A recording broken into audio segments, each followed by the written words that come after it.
తెలుగు రాష్ట్రాల్లో సంచలనం సృష్టించిన సృష్టి ఫర్టిలిటీ ఆసుపత్రి కేసులో ఈడీ రంగ ప్రవేశం చేసింది. ఈ కేసుకు సంబంధించిన పూర్తి వివరాలను పోలీసుల నుంచి కోరుతూ ఈడీ లేఖ రాసింది.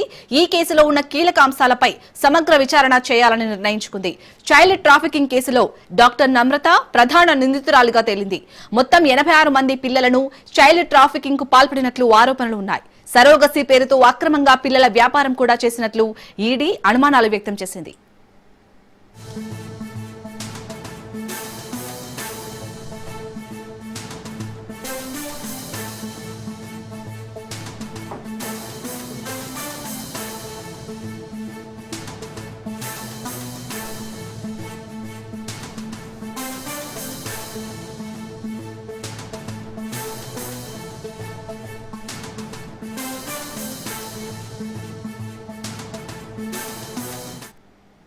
అయితే విచారణలో భాగంగా సుమారు 40 కోట్ల మేర హవాలా రూపంలో లావాదేవీలు జరిగినట్లు ఈడీ అనుమానం వ్యక్తం చేస్తుంది. 2 తెలుగు రాష్ట్రాల్లో మధ్యవర్తుల ద్వారా ఈ ఆర్థిక లావాదేవీలు జరిగినట్టు ప్రాథమిక సమాచారం. ఈ వ్యవహారంపై ఈడీ మరింత లోతుగా దర్యాప్తు చేపట్టే అవకాశం ఉంది.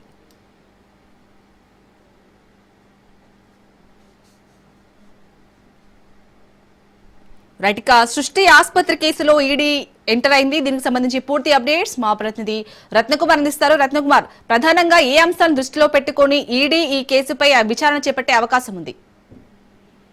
సృష్టి కేసులో పిల్లలను అమ్మకాల ద్వారా చైల్డ్ ట్రాఫికింగ్ కు పాల్పడుతూ పెద్ద మొత్తంలో సంపాదించింది నమ్రత అనేటువంటి విషయాలను ఇప్పటి వరకు అనేక కీలక అంశాలనేవి కూడా వెలుగులోకి వచ్చిన తర్వాత వీటన్నిటి మీద ప్రస్తుతం ఈడీ అధికారులు ఫోకస్ చేశారు. ఎందుకంటే హైదరాబాద్, విజయవాడ, వైజాగ్ ఈ 3 బ్రాంచ్లలో ఉన్న 3 నగరాలలో ఉన్నటువంటి బ్రాంచ్ల ద్వారా సృష్టి టెస్ట్ బేబీ సెంటర్ నిర్వాహకురాలు నమ్రత అటువైపున సరోగసీ ప్రాసెస్ ద్వారా కావచ్చు, ఐవీఎఫ్ ఆమె ఇచ్చినటువంటి ప్రతి ట్రీట్మెంట్, అలాగే మరోవైపున చైల్డ్ ట్రాఫికింగ్ ద్వారా సరోగసీ పేర్లతో ఇతరులకు పుట్టినటువంటి పిల్లలు లేనటువంటి భార్య భర్తలకు అమ్మకం. సో ఈ కార్యకలాపాల ద్వారా చాలా పెద్ద మొత్తంలో కూడబట్టింది అనేటువంటి విషయాలను పోలీసులు ఐడెంటిఫై చేశారు. దీని ద్వారా పెద్ద మొత్తంలో నగదు లావాదేవీలు జరిగినటువంటి విషయం వెలుగులోకి వచ్చిన అనంతరం దీని మీద ప్రస్తుతం ఈడీ అధికారుల దృష్టి అనేది పడింది. దాదాపు 40 కోట్ల రూపాయల డబ్బును సంపాదించింది అనేటువంటి విషయాన్ని ప్రస్తుతం ఆ వివరాలన్నింటినీ కూడా పోలీసుల నుంచి ఈడీ అధికారులు తెలుసుకుంటూ ఉన్నారు. చైల్డ్ ట్రాఫికింగ్ కేసులో ప్రధాన నిందితురాలుగా ఉంది నమ్రత. దాదాపు ఇప్పటికే 86 మంది పిల్లలను చైల్డ్ ట్రాఫికింగ్ ద్వారా ఇతరులకు అమ్మేసినట్లు కూడా తెలుస్తూ ఉంది.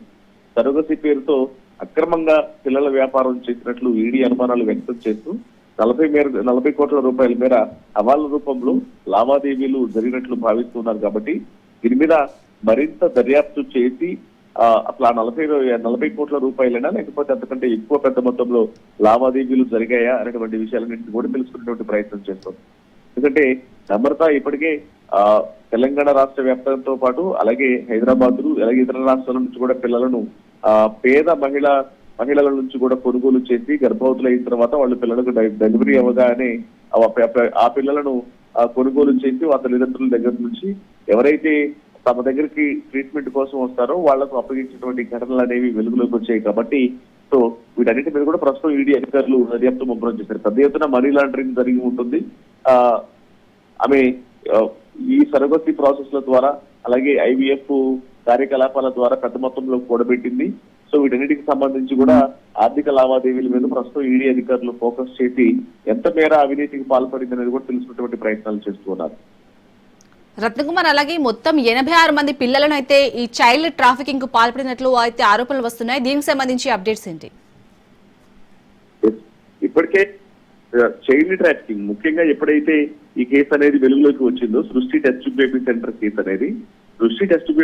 కేసు అనేది వెలుగులోకి వచ్చిన తర్వాత ఆ మొదట ఐవీఎఫ్ కోసం వచ్చినటువంటి దంపతులకు సరోగసీ ప్రాసెస్ ను రిఫర్ చేసి సరోగసీ ప్రాసెస్ దాదాపు 30 నుంచి 40 లక్షల రూపాయలు వాళ్ళ దగ్గర నుంచి వసూలు చేసిన తర్వాత వాళ్ళకు ఎటువంటి ట్రీట్మెంట్ అనేది చేయకుండా వాళ్ళ ద్వారా వాళ్ళ పిల్లలను కాకుండా సరోగసీ ప్రాసెస్ అని చెప్పి ఎక్కడో పుట్టినటువంటి పిల్లలను తీసుకొచ్చి ఆ ట్రీట్మెంట్ లో ఉన్న వాళ్ళకు అప్పచెప్పినటువంటి ఘటనలు అనేవి చోటు చేసుకున్నాయి. కాబట్టి దానికి సంబంధించినటువంటి కంప్లైంట్లు రైజ్ అయిన తర్వాత ఇప్పుడు ప్రధానంగా అలా మొత్తం 80 మందికి పైగానే ఇట్లా చేసింది అనేటువంటి విషయాలు కూడా తెలుస్తూ ఉన్నాయి. కాబట్టి మొత్తం ఎంత పెద్ద మొత్తంలో సంపాదించింది, ఎవరెవరి దగ్గర నుంచి ఎంత వసూలు చేసిందని కూడా ఆరాధిస్తున్నారు. వాళ్ళు పైగా నల్గొండ నుంచి మరొక దంపతులు వెలుగులోకి వచ్చారు. తర్వాత హైదరాబాద్ మహానగర్ నుంచి తాము మోసపోయామంటూ కూడా మరో ఇద్దరు భార్యాభర్తలు కూడా రావడం జరిగింది. కాబట్టి సో ఈ కేసులన్నింటినీ కూడా ఆరాధించిన అనంతరం పోలీసులు పెద్ద మొత్తంలో అవినీతికి పాల్పడింది నమ్మకమైనటువంటి విషయాలను తెలియజేసిన అంశాలన్నింటినీ కూడా పరిగణలోకి తీసుకుంటూ ఇప్పుడు ఈడీ అధికారులు ఎంట్రీ ఇచ్చారు. ఇందులో జరిగినటువంటి ట్రాన్సాక్షన్స్, ఫైనాన్షియల్ లావాదేవీలన్నింటి మీద కూడా ఫోకస్ చేసి ఆమె చేసినటువంటి ట్రాన్సాక్షన్స్ మీద దాదాపు 40 కోట్ల మేర ఖచ్చితంగా అవినీతి జరిగి ఉంటుందని భావిస్తున్నారు. కాబట్టి దీని మీద మరింత దర్యాప్తు చేసేందుకు రంగం సిద్ధం చేశారు. Right, thank you Ratnakumar.